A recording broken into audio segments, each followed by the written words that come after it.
E aí, você já se perguntou como é que um investidor profissional compra ações? Será que é um jeito muito diferente? Quais são os fundamentos que ele usa? Ou quais são as técnicas? O que ele pensa? É isso que a gente vai falar aqui hoje, estudando o capítulo 7 do livro O Investidor Inteligente, do Benjamin Graham. Se você não me conhece, eu sou Gabriel Batti, da área de sucesso do cliente da EQI Investimentos.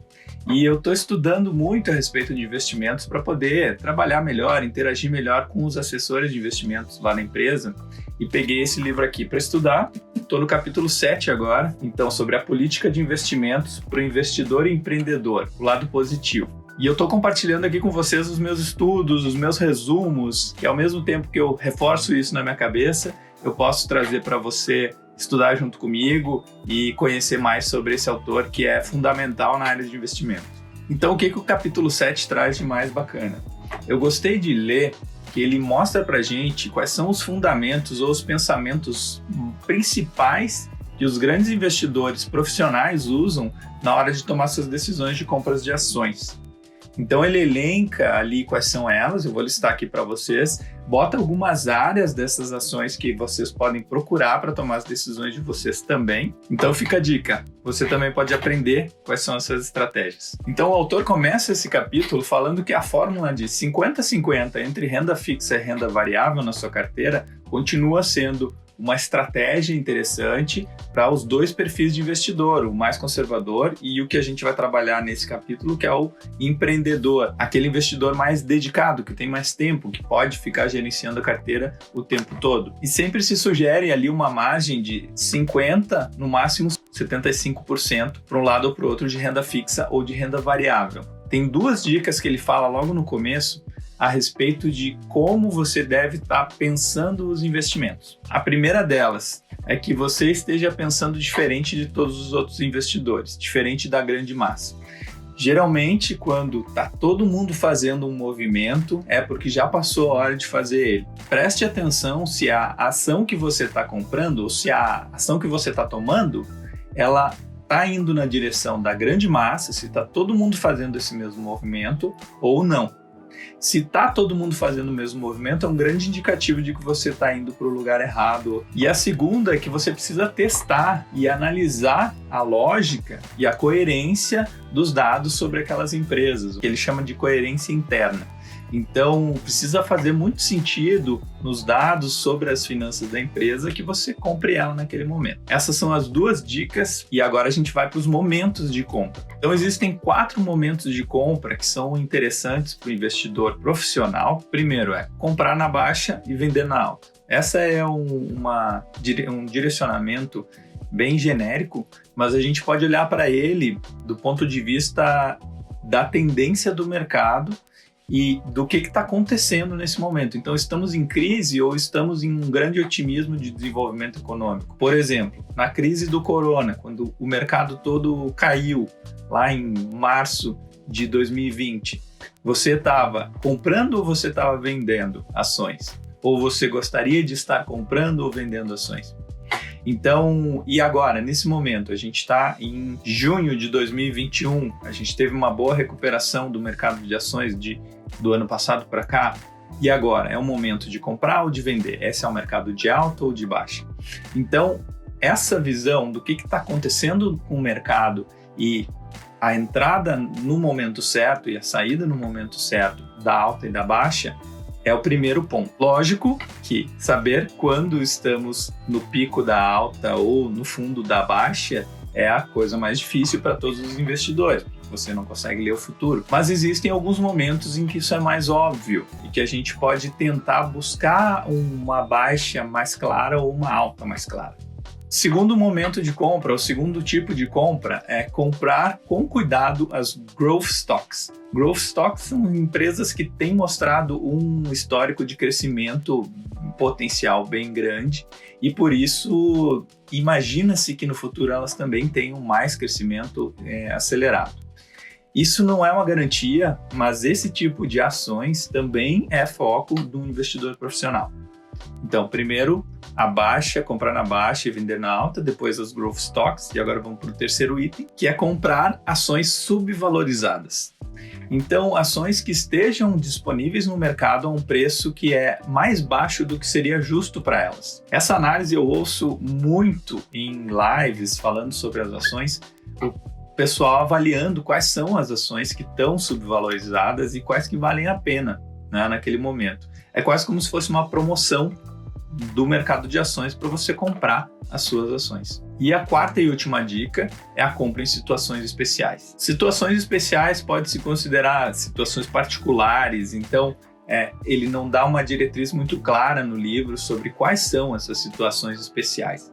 Mas vão ser aqueles momentos em que o investidor enxerga uma grande oportunidade ou uma grande tendência e do ponto de vista dele faz sentido como um investidor profissional, certo? Agora vamos partir para áreas recomendadas para comprar as ações. Então, que perfil de ações vocês acham que eles recomendam aqui?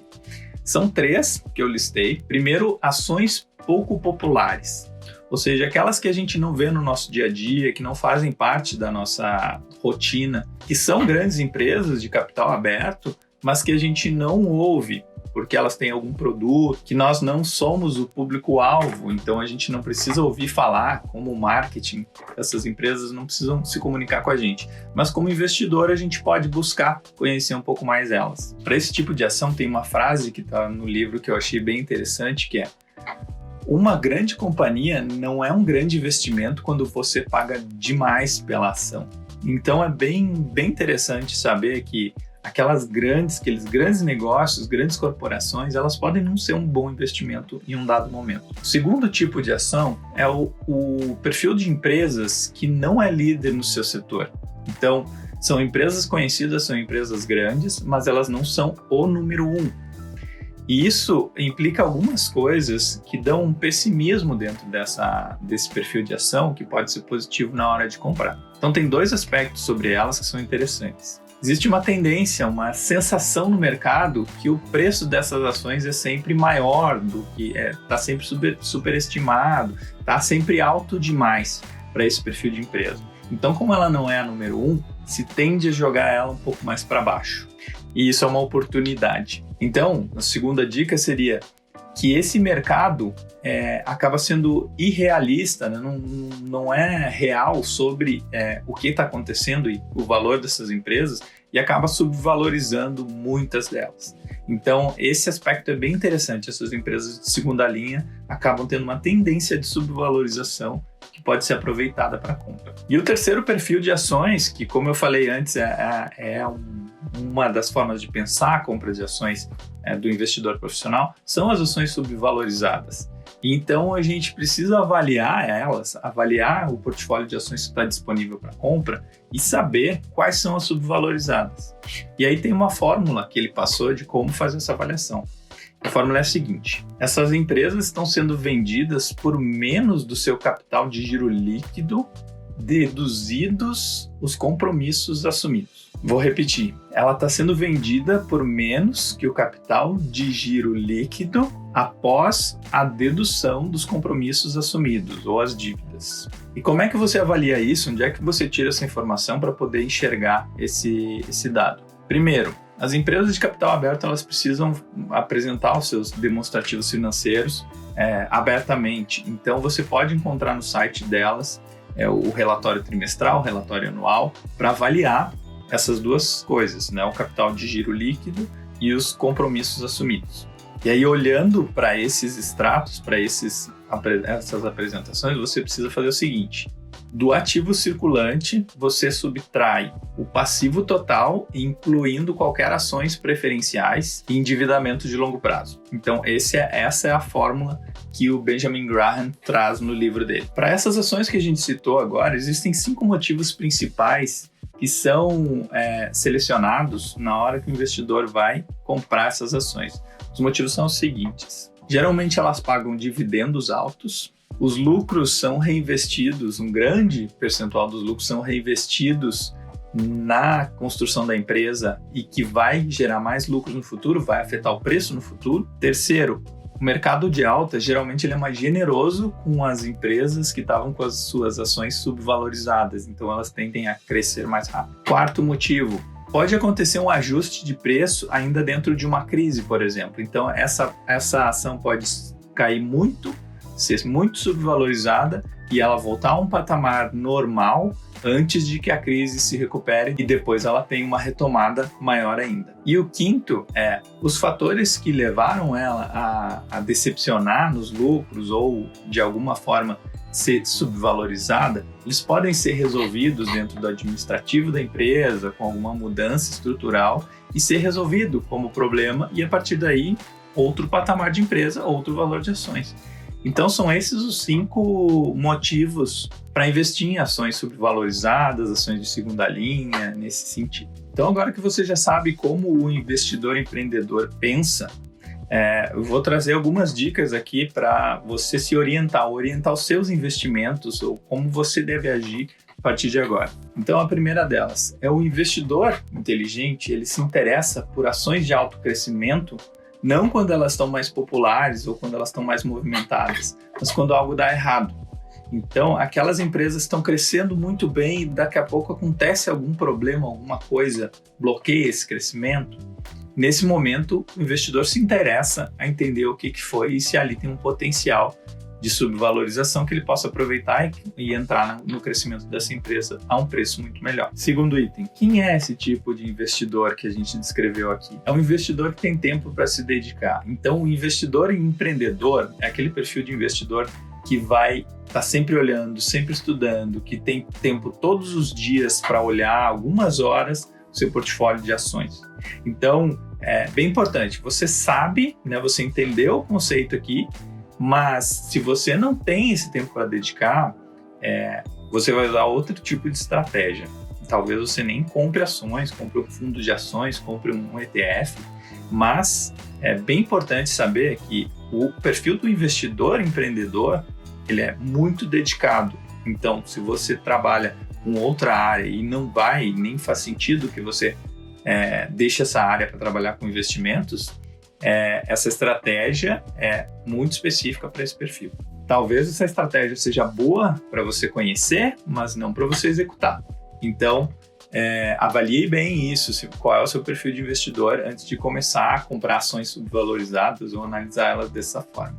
Mas conhecimento nunca é demais, então é muito bom que você saiba como os investidores compram e entenda um pouco mais. De repente, no futuro, você pode pegar e entrar nesse perfil de investimento. Então, a terceira dica é exatamente essa. Você tem que escolher o seu perfil. Se você não vai ter tempo suficiente, e eu digo pelo menos umas 3, 4 horas por dia para se dedicar para os seus investimentos, e em horário comercial, porque é no horário de compra e venda de ações, então você é um outro perfil, que é um perfil mais conservador, que vai ter uma outra estratégia de ações. E algo muito importante que eles falam aqui nesse livro, que eu achei bem interessante trazer para vocês, você não pode ficar num meio termo sobre ser um investidor empreendedor, que é dedicado e tem bastante tempo para estudar, e ser um investidor conservador, que faz uma programação mais automática de investimentos. Não tem um meio termo que funcione. Então não dá para ser meio empreendedor. É como se você tivesse uma empresa. Então como é que você ia fazer ela dar muito certo dedicando só metade do seu tempo? É muito difícil, muito mais difícil. Então a orientação deles é: escolha um perfil e se dedique 100% a esse perfil e faça essa estratégia. E principalmente quando você tiver um perfil conservador, vai haver muita tentação de buscar um lucro a mais, de fazer uma compra, uma venda, entrar num negócio que parece interessante porque você está estudando de alguma forma o mercado de ações, e você vai ter que resistir a essas tentações. Então é muito engraçado pensar isso, mas a gente tem que focar naquilo que vai trazer mais dinheiro. Muitas vezes é a rentabilidade do nosso trabalho, do dia a dia, que vai trazer, e a gente vai construindo os nossos investimentos com o passar dos anos. Então, isso é bem importante, segundo o autor. Resista corajosamente. Então, antes de dar uma última dica aqui, eu quero pedir para vocês compartilhem com os amigos de vocês que gostam de investimentos esse vídeo, manda o link para eles, manda no grupo de WhatsApp de alguém que queira conhecer um pouquinho mais sobre esse livro e sobre ações, que você vai estar ajudando mais os amigos e vai estar nos ajudando aqui no canal. E tem aqui embaixo um botão de inscreva-se, então se você quer ouvir mais sobre investimentos, quer acompanhar os outros vídeos que eu vou fazer sobre o livro, para você de repente ler todo o livro aqui com os meus vídeos, se inscreve no canal, ativa o sininho que está ali que você vai começar a receber eles. Tem uma playlist também que depois no final eu coloco ali para vocês. Então, fazendo um resumo, e antes de dar a última dica, a gente está falando sobre como um investidor profissional compra ações. Existem 4 formas, né? As ações subvalorizadas, comprar na baixa e vender na alta, comprar growth stocks de empresas de alto crescimento e as situações especiais, que aí são particulares de acordo com a visão de cada investidor. Olhando para isso, vocês viram métodos de como fazer essas escolhas, de quando comprar, de como olhar para esse mercado e escolher as suas próprias ações. E agora a última visão que tem nesse capítulo, que eu achei bem interessante compartilhar com vocês. No mercado financeiro, quando a gente olha para trás, a gente vê com clareza tudo o que aconteceu e todas as marcações do preço subindo, o preço descendo, e o que aconteceu para o preço descer, o que aconteceu para o preço subir. E isso gera uma percepção nossa de que a gente consegue olhar para frente o que vai acontecer. Mas o futuro ele é turvo, ele não é claro como o passado. E então a gente naturalmente vai tentar buscar o que está acontecendo, mas é muito difícil, é quase impossível que a gente consiga ver com clareza o que vai acontecer no futuro. Então eu vou ler uma frase aqui que eu achei muito boa para fechar aqui o vídeo e compartilhar com vocês. Nos mercados financeiros, o olhar retrospectivo é sempre perfeito, mas a previsão é turva. Portanto, para a maioria dos investidores, a antecipação ao mercado é uma impossibilidade prática emocional. E essa parte do emocional é muito, muito bacana, porque a gente fica ansioso sobre o futuro, a gente quer entrar e tomar a decisão certa. Então, isso mexe com o nosso emocional e é aí que mora o perigo. Então, cuidem-se bastante para vocês não ficarem pensando que conseguem prever o futuro nos investimentos de vocês. Beleza? Então, agora deixo para vocês aqui a nossa playlist dos outros vídeos desse canal. Então, a gente já está no 7º capítulo, tem do 1 ao 7 aqui para você assistir. E aqui o canal para você acompanhar também todos os vídeos que a gente vai produzir. Estou fazendo outras linhas também de conteúdo, então acompanhe aí, tá bom? Valeu, espero que tenha gostado. Um abraço.